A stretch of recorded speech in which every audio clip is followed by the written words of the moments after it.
नमस्कार, जय श्री राधे। मेरा नाम प्रतिभा उपाध्याय है। मैं पीथमपुर मध्य प्रदेश से हूँ।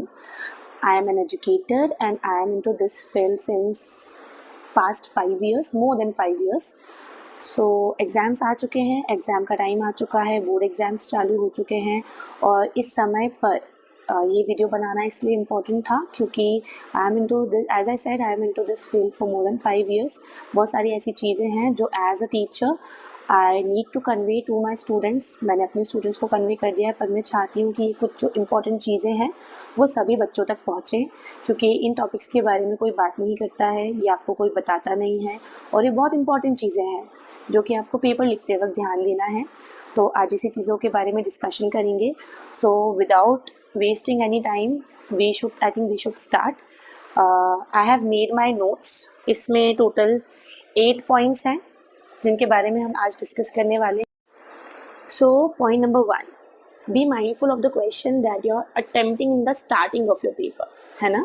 जब आप आपके क्वेश्चंस लिखने, आंसर्स लिखने जा रहे हैं तो आपको बहुत ही सोच समझ के क्वेश्चंस को चूज़ करना है जो कि आप पहले सॉल्व करने जाएंगे। इसका बहुत इम्पॉर्टेंट कारण ये है कि जो एग्जामिनर है, स्पेशली इन बोर्ड एग्ज़ाम्स, वो आपको नहीं जानते। एग्जामिनर आपको नहीं जानते हैं और जब वो एग्जामिनर आपकी कॉपी को चेक कर रहे हैं, पहला पेज चेक किया, दूसरा किया, तीसरा किया, चौथा किया, तो पेज चेक करते करते, आपके आंसर्स को चेक करते करते वो उनके mind, back of the mind में एक परसेप्शन बन जाता है। परसेप्शन ये कि इस बच्चे को आंसर्स आते भी हैं या नहीं। अगर आप एक अच्छा परसेप्शन बनाने में सफल हैं तो आगे चल कर के अगर आपने कुछ मिस्टेक्स भी कर दी हैं अपने पेपर में तो वो इग्नोर की जा सकती हैं, आपको मार्क्स मिल सकते हैं। बट अगर स्टार्टिंग में ही आपने एक ऐसा इंप्रेशन दे दिया एग्जामिनर को, ऐसे क्वेश्चंस अटेम्प्ट करके जिसमें आप श्योर नहीं थे, आपका पहला इंप्रेशन ही ख़राब बन गया, तो आगे के भी जो आप क्वेश्चंस के आंसर आप लिखेंगे वो काफ़ी डिटेल में चेक किए जाएंगे और जहाँ पे शायद आपके मार्क्स नहीं कटने थे वहाँ पे भी कट सकते हैं। ठीक है, तो हमेशा एक अच्छा इंप्रेशन बनाने में आपको सफल होना है। आपको ध्यान देना है कि स्टार्टिंग में ही आप ऐसा इंप्रेशन बना लें कि एंड तक आपका पेपर काफ़ी आसानी से और इस परसेप्शन के साथ चेक हो कि बच्चा पढ़ने वाला है। This was point number 1। Moving on two point number 2। So yes, point number 2, कभी भी कोई भी क्वेश्चन छोड़कर नहीं आना है। क्वेश्चन छोड़ के क्यों नहीं आना है? क्वेश्चन छोड़ के इसलिए नहीं आना है क्योंकि जब आप किसी भी क्वेश्चन को अटेम्प्ट ही नहीं करते हैं तो आप एग्जामिनर से मौका छीन लेते हैं कि वो आपको मार्क्स दे पाए। फॉर एग्जाम्पल, अगर मैंने कोई क्वेश्चन अटेम्प्ट ही नहीं किया है तो उसमें मार्क्स मिलने की गुंजाइश ही नहीं रह गई। उसके मुझे मार्क्स मिल ही नहीं सकते क्योंकि मैंने उससे अटेम्प्ट ही नहीं किया। पर अगर मैं उस क्वेश्चन में कुछ ना कुछ लिख कर आती हूँ तो चांसेस है कि मुझे उसमें कुछ तो मिल जाएगा। Half, 1, 1.5, I don't know. मैंने कितने अच्छे से कोशिश की है उस क्वेश्चन को सॉल्व करने की, उस पर डिपेंड करता है मुझे क्या मार्क्स मिलेंगे, पर मुझे कुछ तो मिल जाएगा, है ना। तो हमेशा give a chance to the examiner to give you marks. जो वहाँ पे पेपर आपका चेक करने के लिए बैठे हैं वो खुद आपको दिल से नंबर देना चाहते हैं, आप उनको मौका तो दीजिए। अगर आप क्वेश्चन ही नहीं अटेम्प्ट करके आएंगे तो वो आपको मार्क्स नहीं दे पाएंगे। तो always give them the chance to offer you marks, है ना। इसलिए कभी भी कोई भी क्वेश्चन छोड़कर नहीं आना है। अब कई बार सवाल ये आता है कि मैम, अगर क्वेश्चन छोड़कर नहीं आना है और हमें समझ ही नहीं आ रहा है कि इसमें हमें करना क्या है, तो फिर कैसे पॉसिबल है कि हम उसमें कुछ लिख कर आए? देखिए क्या होता है, क्योंकि आपने आपके एग्ज़ाम में अगर पढ़ाई की है और आप जब वो क्वेश्चन को पढ़ते हैं तो आपको कहीं ना कहीं ये आइडिया हो जाता है कि ये जो क्वेश्चन है ये किस टॉपिक का है। तो उस टॉपिक के बारे में अगर आपको कोई आइडिया है तो आप वो लिख के आ जाइए। टॉपिक नहीं समझ में आ रहा बट आपको ये आइडिया लग गया है कि आई नो ये किस चैप्टर से आया हुआ है, तो उस चैप्टर का जो बेसिक आइडिया था, जो बेसिक थीम थी, उससे रिलेटेड आप कुछ लिख करके आ जाइए। चांसेस आर कि आपको उसमें मार्क्स मिल जाएंगे। पर अगर आप छोड़कर आते हैं तो आप वो चांस ही गवा देते हैं कि उसमें आपको कुछ भी मिले। फॉर एग्जाम्पल, मान लीजिए कि अगर ऐसे कोई 10 क्वेश्चंस हैं, ठीक है, जो आपको नहीं आ रहे, ये मैं उन बच्चों की बात कर रही हूँ जिनकी हालत बहुत ही ज़्यादा ख़राब है, क्योंकि 10 क्वेश्चन ऐसा कभी होना नहीं चाहिए कि नहीं आ रहे। बट फॉर एग्जाम्पल, अगर 10 क्वेश्चन नहीं आ रहे फिर भी आपने कुछ तो करके उसको लिखा और आप कुछ तो उसमें लिख करके आए हो, एक एक नंबर भी अगर उन आंसर्स में आपको मिल जाता है, एक एक नंबर, आधा आधा नंबर, जो भी, तो 5 या 10 नंबर आपके बढ़ जाते हैं, which is going to make a huge difference in your score, है ना। तो be careful while attempting the question, make sure कि कोई भी क्वेश्चन छूटे ना। तो इंटेंशनली तो हमें कोई क्वेश्चन नहीं छोड़ना है। कई बार ऐसा होता है, जो कि मेरा पॉइंट नंबर 3 है, कई बार ऐसा होता है कि हम जब क्वेश्चन पेपर को पढ़ रहे हैं तो उस टाइम पर हम सोचते हैं कि इस क्वेश्चन को मैं बाद में कर लूँगी क्योंकि ये मुझे अभी नहीं आ रहा है, जो भी आता है उसको एक बार करने के बाद जब समय बचेगा तो आई अटेम्प्ट दिस क्वेश्चन। पर कई बार ऐसा होता है कि ये हम सोच तो लेते हैं, पर जब पेपर हमारा सॉल्व हो जाता है हम भूल जाते हैं कि हमने किया ही नहीं, और फिर जब घर पर आते हैं क्रॉस चेक करते हैं तो उस टाइम पे हमें समझ आता है कि ये क्वेश्चन तो रह ही गया। तो इसको अवॉइड करने के लिए आप क्या कर सकते हैं, इसको अवॉइड करने के लिए आप काउंट करिए कि क्वेश्चन पेपर में कितने क्वेश्चंस थे, क्या उतने ही आंसर्स आपके आंसर शीट में हैं। अगर हैं, it means that you have attempted all the questions. अगर नहीं है तो फिर आपने कहीं ना कहीं पर कुछ गड़बड़ करी, आप क्रॉस चेक करिए कि कौन सा वाला रह गया। क्योंकि अगर आप आपकी इस गलती की वजह से एक क्वेश्चन 2 क्वेश्चन छोड़ देते हैं जो 2 या 3 नंबर का है या ज़्यादा नंबर का है, तो आपका स्कोर काफ़ी ज़्यादा डाउन चला जाएगा। इसलिए please make sure that you are attempting all the questions. Okay, 3 point cover हो चुके हैं। Let me have a look. अब इसके बाद क्या आना चाहिए? हाँ, प्रेजेंटेशन आपके आंसर्स की काफ़ी अच्छी होनी चाहिए। Number 4 is presentation. आप try as much as you can कि आप अगर अपने आंसर को फ्लो चार्ट के फॉर्म में या फिर कोई डायग्रामेटिक रिप्रेजेंटेशन आप कर सकें, तो आप अगर डायग्राम्स बना सकते हैं, फ्लो चार्ट्स बना सकते हैं, कुछ तो मतलब उसमें पिक्टोरियल आप डाल दें इफ़ पॉसिबल, तो उससे क्या होता है ना, your answers look more presentable, attractive, beautiful, and ऐसा देख के लगता है कि हाँ एफर्ट्स डाले हैं ये आंसर को एक्सप्लेन करने में। तो एफर्ट्स जो हैं अगर वो दिख रहे हैं तो आपको नंबर मिलेंगे, एफर्ट्स नहीं दिख रहे हैं तो नंबर नहीं मिलेंगे। Point number 2 is give as much examples as you can. आप अगर एग्जाम्पल्स को ऐड कर सकते हैं तो वो भी बहुत इंपॉर्टेंट है। एग्जाम्पल कैसे ऐड कर सकते हैं, मैं एक शॉर्ट एग्जाम्पल दे देती हूँ इस चीज़ का। एग्जाम्पल आप ऐसे ऐड कर सकते हैं जैसे फॉर एग्जाम्पल क्लास 9th या 10th में अगर आपसे पूछा जा रहा है tell us the difference between distance and displacement, ये 3 मार्क में आ गया, 4 मार्क में आ गया, 5 मार्क्स में आ गया, क्या करेंगे आप उसकी डेफिनेशन बताएंगे। डेफिनेशन बताने के बाद आप एग्जाम्पल भी दे सकते हैं। कैसे देंगे आप example? For example there is a person X, वो ए से लेकर के बी तक का डिस्टेंस ट्रैवल करते हैं जो कि है 100 किलोमीटर। फिर उन्होंने बी पॉइंट से यू टर्न लिया और वो ए डायरेक्शन में आए हैं 50 किलोमीटर और आगे, है ना।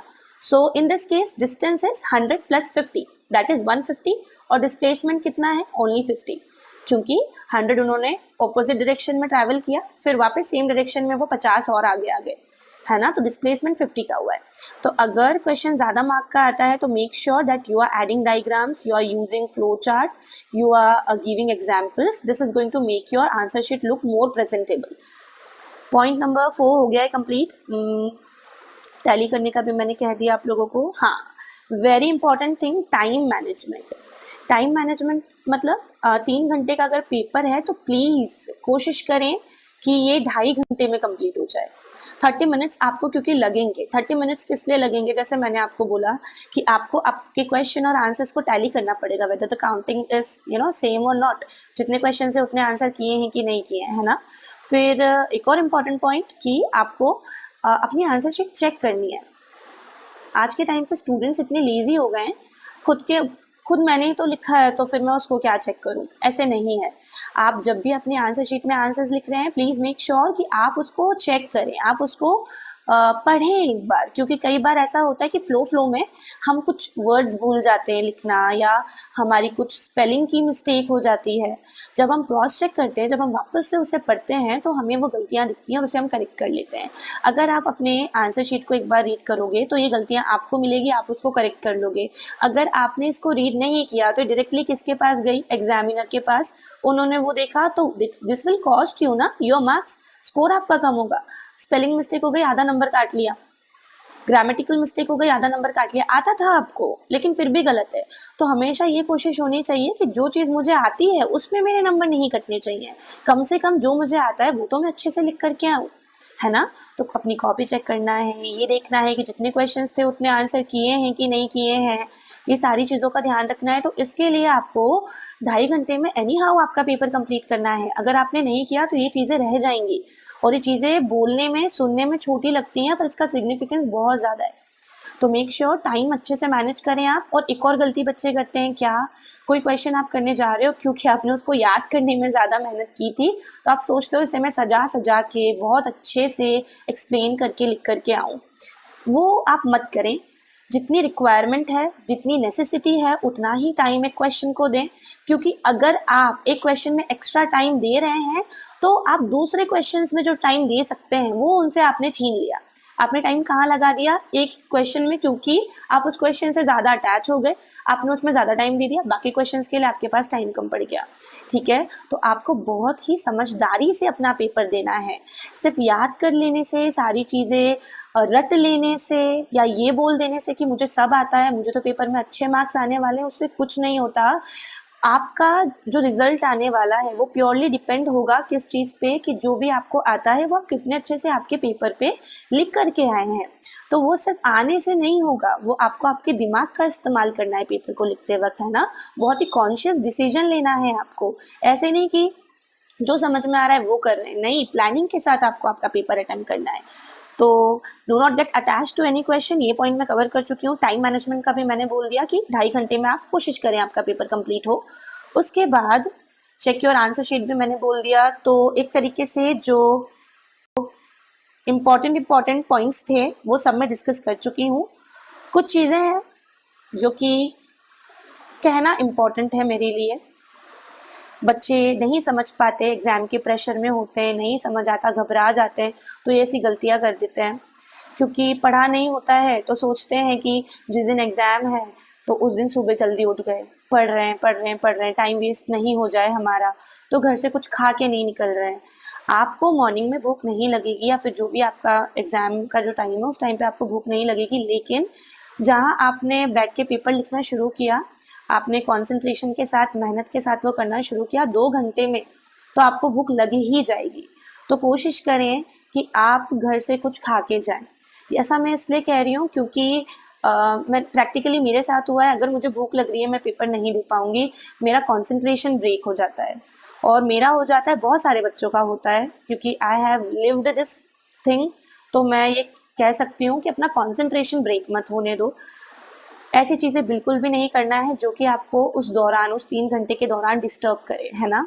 भले भूख नहीं लग रही है, खा के जाओ आप कुछ, ताकि आपको ये डिस्टर्बेंस नहीं हो in the middle of your paper. एक और बहुत इंपॉर्टेंट चीज़ है बोर्ड एग्जाम वाले बच्चों के लिए, क्योंकि आपके सेंटर दूसरे स्कूल में होते हैं तो आपको आइडिया नहीं होता कि वॉशरूम कहाँ पर है ना। और फिर आप अगर पेपर के बीच में वॉशरूम जाने के लिए उठ गए तो आपके 10 मिनट गए, क्योंकि आप ढूंढेंगे, हो सकता है सेम फ्लोर पे ना हो, आपको एक फ्लोर ऊपर जाना हो, एक फ्लोर नीचे जाना हो, तो उसमें बहुत ज़्यादा टाइम कंज्यूम होने वाला है। इसलिए कोशिश करिए कि पेपर में बैठने से पहले आप वॉशरूम होकर के आ जाएं, और फिर पेपर के दौरान, क्योंकि 3 घंटे का टाइम है, थोड़ी सी टेंशन भी होती है, नर्वसनेस भी होती है, तो बच्चे क्या करते हैं, पानी पीते हैं। तो जब आप पानी पिएं तो make sure you take small sip, छोटी छोटी सिप्स लें आप एक साथ बहुत सारा पानी नहीं पीना है, क्योंकि this will make you to this will make you uneasy. आपको तुरंत वॉशरूम जाने का मन करेगा, जिससे फिर वही चीज़ है, जो टाइम आप आपके आंसर्स को लिखने में, आपके आंसर शीट पे दे सकते थे, वो आपका कहीं और जा रहा है। तो प्लीज़ मेक श्योर, ये छोटी छोटी चीज़ें हैं पर ये बहुत इंपॉर्टेंट है। एग्जाम में 10 मिनट काफ़ी ज़्यादा मायने रखते हैं, इवन 1 मिनट भी काफ़ी मायने रखता है। तो ये कुछ चीज़ें थी जो बहुत इंपॉर्टेंट थी, और इनके बारे में बात करना बहुत इंपॉर्टेंट था, इसलिए ये सब चीज़ें मैंने आपके साथ शेयर की। आगे भी अगर मुझे लगता है कि ऐसी कुछ चीज़ें हैं जो मैं शेयर कर सकती हूँ तो I will make sure that I do that. अगर आप लोगों को इससे रिलेटेड कोई भी इन्फॉर्मेशन चाहिए, तो एग्ज़ाम से रिलेटेड कोई हेल्प चाहिए, कोई गाइडेंस चाहिए, तो आप मुझे कांटेक्ट कर सकते हैं, मुझसे कनेक्ट कर सकते हैं। हमारी कोचिंग का इंस्टाग्राम हैंडल है प्रतिभा एजुकेशन। अगर पॉसिबल हो पाया तो मैं यहाँ पर कहीं उसे मेंशन कर दूँगी आईडी को, तो आप लोग मुझसे वहाँ पे कनेक्ट हो सकते हैं। इस वीडियो को बनाने का सिर्फ इतना इंटेंशन था कि ये स्टूडेंट्स तक पहुँचे, ये आपको हेल्प करे। जो पेरेंट्स इसको देख रहे हैं प्लीज़ अपने बच्चों के साथ आप शेयर करिएगा, उन्हें समझाइएगा। और जब भी आप पेपर देने जाएं बच्चों, तो आप ये चीज़ ध्यान में रखो कि टेंशन बिल्कुल भी नहीं लेना है, क्योंकि जितना याद करना था वो आप कर चुके हो, अब बस आपको उसको प्रेजेंट करना है। तो कोशिश करो जो भी आता है उसको काफ़ी अच्छे तरीके से आप प्रेजेंट करो और अपना पेपर आप अच्छे से दो। जो स्टार्टिंग के 2 पॉइंट थे कि किस तरीके के क्वेश्चंस हमें पहले अटेम्प्ट करने हैं, और अगर हमें किसी चीज़ का आंसर नहीं आता तो उसको हमें कैसे लिखना है, उसी पॉइंट पर हमें कैसे आंसर्स को बनाना है। तो ये सब कुछ चीज़ें हैं जो कि मैं अपने आगे आने वाले वीडियोज़ में आपके साथ शेयर करूँगी। तो स्टे ट्यून्ड, आप मेरे पेज को फॉलो करिएगा, उसको देखिएगा, उसमें आपके लिए बहुत सारी बेनिफिशियल चीज़ें आने वाली हैं। और अगर आपको किसी टॉपिक से रिलेटेड मदद की ज़रूरत है तो आप मुझे ज़रूर लिख सकते हैं मेरे इंस्टाग्राम पेज पे, और मैं कोशिश करूँगी कि जितने बच्चों की मैं मदद कर सकती हूँ उनकी मैं मदद करूँ। आज के लिए बस यही था। आई होप कि आपको ये सभी चीज़ें समझ में आई हैं, and I request you all कि प्लीज़ आप इसको फॉलो करना, ये आपको बहुत ही ज़्यादा हेल्प करेंगी आपकी एग्ज़ाम में। Thank you so much, and we'll see you guys again. Thank you.